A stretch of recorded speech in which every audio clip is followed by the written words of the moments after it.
कुछ ऐसी जगह थी जहां पेट्रोलिंग में चाइनीज जो हैं हमको ब्लॉक करते थे और हम भी उसका जवाब देते थे। ये अपने आप नहीं हुआ, because there was a very strong military commitment. Border में बहुत सारी ऐसी जगह थी where our forces had come very very close to each other. कुछ ऐसी जगह थी जहां पेट्रोलिंग में चाइनीज जो हैं हमको ब्लॉक करते थे और हम भी उसका जवाब देते थे। तो वो हमें ब्लॉक करते थे, कहीं कहीं हम भी उनको करते थे, क्योंकि वो बड़ी मात्रा में आए, उनकी सेना, हम लोग भी बहुत काउंटर डिप्लॉय हम लोगों ने किया कि हमारी ट्रूप्स भी काफ़ी ज़्यादा थे वहाँ। पहला है कि आप थोड़ा डिस्टेंस रखो और पेट्रोलिंग करो, और दूसरा कि जो सेना की संख्या जो है, how do you bring it down. अब जो 21 अक्टूबर को जो समझौता, जो नई जो सहमति जो बनी थी, ये सहमति इस विषय पे बनी कि दो जगह थे, देपसांग और देमचौक, जहां हम 2020 के बाद पेट्रोलिंग में हम एक दूसरे को ब्लॉक कर रहे थे और इसमें प्रॉब्लम हो रही थी। तो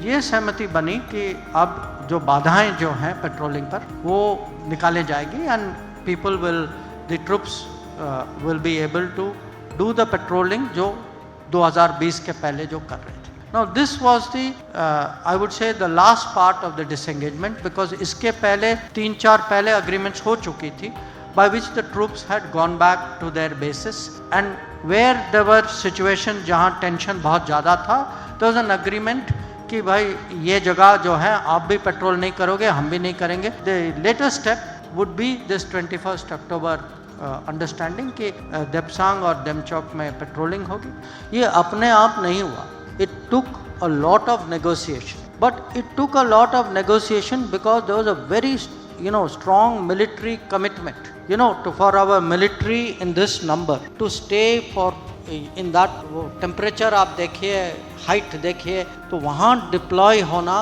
that was a very big statement। and secondly, जो परिवर्तन जो बॉर्डर इंफ्रास्ट्रक्चर में आया, कि अगर आप देखेंगे पहले की तुलना से, अगर मैं 2012-13 की बात करूं, उसकी तुलना से अभी हमारी चाइना बॉर्डर इंफ्रास्ट्रक्चर बजट जो है करीब 5 गुना 6 गुना ज़्यादा है। तो आप देखते होंगे कि हर हफ्ते या हर महीने कहीं ना कभी खबर आती है, कुछ टनल खुला है, कुछ नया रोड है, कुछ। So this enabled us to supply the troops and allowed the troops to be there। एक किस्म से मैं कहूँगा all of the government approach, the highway people, जो इंफ्रास्ट्रक्चर वालों ने अपना योगदान दिया, military was there, it was standing very strong, diplomacy military साथ साथ काम कर रहे थे, नेगोशिएशन में भी हम लोग अपना कर रहे थे, मिलिट्री कमांडर्स की अपनी मीटिंग होती थी। So it was a very combined team effort.